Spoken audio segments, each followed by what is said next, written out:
Good afternoon. In the US, President Donald Trump has won the Iowa caucuses of the Republican primaries as expected. He dominated the tallies. He won 51% of the vote. Ron DeSantis won just 21%. Nikki Haley, 19%. Trump's been described as the front-runner for the Republican nomination literally for months. DeSantis has been campaigning hard to try and catch him. Brooks Spector is an expert on US politics and associate editor at Daily Maverick. Brooks, good afternoon to you. I mean, we expected this result, didn't we? Wasn't Trump always going to win this caucus? Yeah, this one was not. There was no extraordinary uncertainty of this. The results are almost an anticlimax. In contrast to previous efforts to gain the nomination for Donald Trump, 2016 and 2020, this time around they were well organized in Iowa, and as you know, Iowa depends an enormous amount because it's a caucus and not a primary vote. A caucus means that people gather in church halls and community centers and school halls, if they're registered Republicans in this case, and they pick who the candidate is they believe is their candidate, and that's precinct by precinct, and then the data is funneled to the Republican State Committee, and then the totals are announced. It's not a government-run election. It's run by the political party concerned. And we have to note two things. Donald Trump is former president, but he campaigned as if he were the incumbent president, or would have been the incumbent president if the election had not, quote unquote, been stolen from him. But second, to some degree, no one will ever really be able to tell, the weather was against people who weren't really committed to their respective candidate from showing up. I mean, it's a blizzard of major consequences in Iowa. The temperature was what was in numbers one rarely sees, other than at the Arctic or Antarctic. There was snow everywhere and the winds were blowing. So about 30% of the eligible participants actually showed up to these caucuses. The end result is you have about, 40 delegates out of just under 2,500 Republican delegates to be counted for the national convention, which means in the bigger scale of things, Iowa doesn't matter very much. But in terms of momentum and consequentiality of things, this is why it does matter, because it sets a tone for the next primary and so forth. Iowa, of course, is very different from the rest of the country in many ways. It's much whiter. It's older, it's more rural and small town, it's much more a farming state than most states are these days, and so it doesn't have the aura of representativity of the United States, but nevertheless it comes first, and that's what begins to set momentum going forward. Ron DeSantis, I mean, he basically picked a fight in Florida. He's governor there. He picked a fight with Disney just for his presidential campaign. I realize I'm being cynical when I say that. He's been running a long campaign. Can he really catch up, or is he going to have to hope that something happens to Trump? He's going to wait for lightning.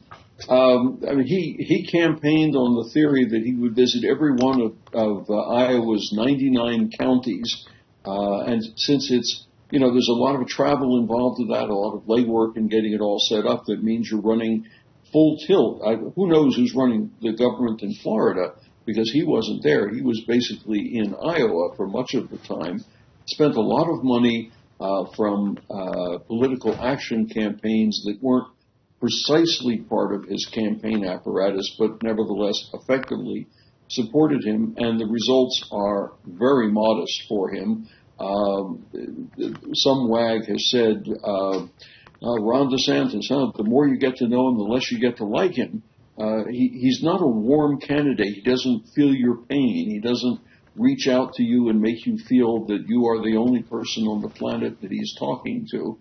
The end result of this, if I can quote Chris Wallace, commentator for CNN, whose father was Mike Wallace, the rather redoubtable reporter for 60 Minutes for decades. He said, the old adage is, out of Iowa, there are three tickets going forward. Donald Trump got on to first class, Ron DeSantis and Nikki Haley are back in steerage. I mean, you say DeSantis doesn't feel your pain. Trump doesn't feel anyone's pain. He tends to like to inflict pain. It is astonishing, and Brooks, you know, this question's been asked many times, it's going to be asked again, how it is that American politics in a country of, what, 330, 350 million people, throws up 360. Biden and 360, throws up Biden and Trump again, and it obviously leads to the question of what's happened to Kamala Harris. She's the vice president. She was speaking at Martin Luther King Day yesterday.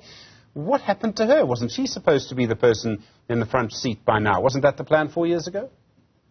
Not necessarily. I mean, remember that when Joe Biden ran for the presidency, he was basically saying, "Look, I am the calm elder uncle who comes to your dinner, says everything is going to be okay. We're going to get stability back in our family or government. We're going to behave like adults, and we know it's troublesome. There was the COVID, there was the recession, et cetera, et cetera." And he did, to some degree, do a notable job on reinflating or reinvigorating the economy.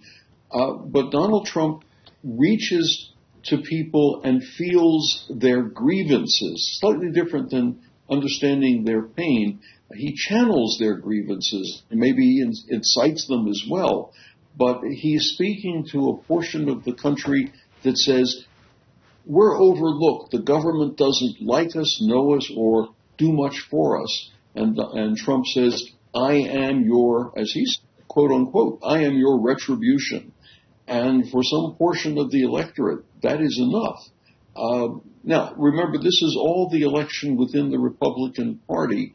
And somewhere south of a third of the country says it's a Republican these days. So what that means for the national election, which shows up in November, is a whole different kind of question. But your other question of, after all of this, and you have two elder men who are going to duke it out for the presidency, the Democrats have a whole backbench of some really competent, qualified people. Governor of California, Governor of Michigan, a number of respected senators, and so forth. But you very rarely challenge the incumbent president if she is seeking a second term, because the history of that means that party's candidate, once they're challenged within their party, they lose the election. Think Jimmy Carter, think George H.W. Bush, and so forth. They did not do well when they were challenged. And what this means is that Nikki Haley is going to have to figure out a way to ignite support in New Hampshire, which is next week, Tuesday. It's a real primary. And she is, according to the polling data, trailing Donald Trump 39 to 32%, respectively, which when you throw in margins of error, that could mean it's a lot closer than it is, or it's a bit further apart than it is. Ron DeSantis doesn't figure quite so well in that mix. And then we go on to South Carolina, Nikki Haley's home state, and that's also, however, Donald Trump country. And then, of course, we move on to Super Tuesday, in which over a dozen big states, small states, all across the country, will all vote on the same day. And that will happen in the same week that one more of Donald Trump's trials is scheduled to open. And Joe Biden will give his State of the Union message that week as well. So that week is going to be enormously consequential, because it's going to show us how much of it shakes down, and if Ron DeSantis and Nikki Haley have even a prayer of going forward ultimately. And Brooks, I mean, we know that an election to Donald Trump would literally shake up international relations as we currently know it. He's very hawkish on China. We know that perhaps he might sort of not be so keen to support Ukraine in their fight against Russia. But that probably all pales into comparison to what he would do in the Middle East. If I remember, he wanted to basically move the U.S. embassy to Jerusalem rather than Tel Aviv. In that situation, that's incredibly incendiary. What would happen if he were to win? Obviously, we don't know where the conflict in Gaza will be in 8 months' time. The fact is, though, Trump in the White House then, sure. Well, the thing of it is, we sit here in a country that's, 8,000 kilometers away from the U.S., and we tend to think in terms of the consequentiality of foreign issues Ukraine, Israel, Middle East, so forth, and even Taiwan. Don't forget that part of the equation as well. But for most Americans, most of the time, it ultimately is a question of the economy. And that's how people, other things being equal, tend to vote. But what Donald Trump would do, he's had a long history now of saying he doesn't like, he even despises, he wants to have the U.S. leave NATO, which is something Europeans are going to have to come to grips with rather quickly. His support for Israel it tends to be in sequence with most Republican Party members, at least the ones who are in elected officials, and it by and large parallels public opinion as a whole. Although I know what you're hinting at here. I mean, the younger you are in the United States, the less likely you are to have an automatic sense of alliance with Israel.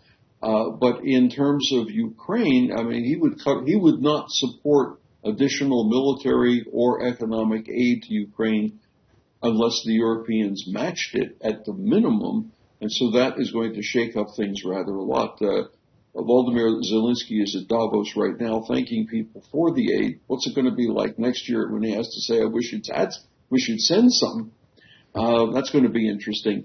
If you had to put your money on it right now, aside from saying don't know, you'd have to say for Joe Biden, it's going to be a really hard fight to prove that the economy is better under his stewardship, and that the country's foreign policy is more stable under his stewardship in a dangerous, difficult, problematic world than somebody else who likes to throw bombs at things, very invulnerable bombs, that is. Brooks Spector, thank you very much indeed. Associate Editor at Daily Maverick, expert on American politics, as you can see.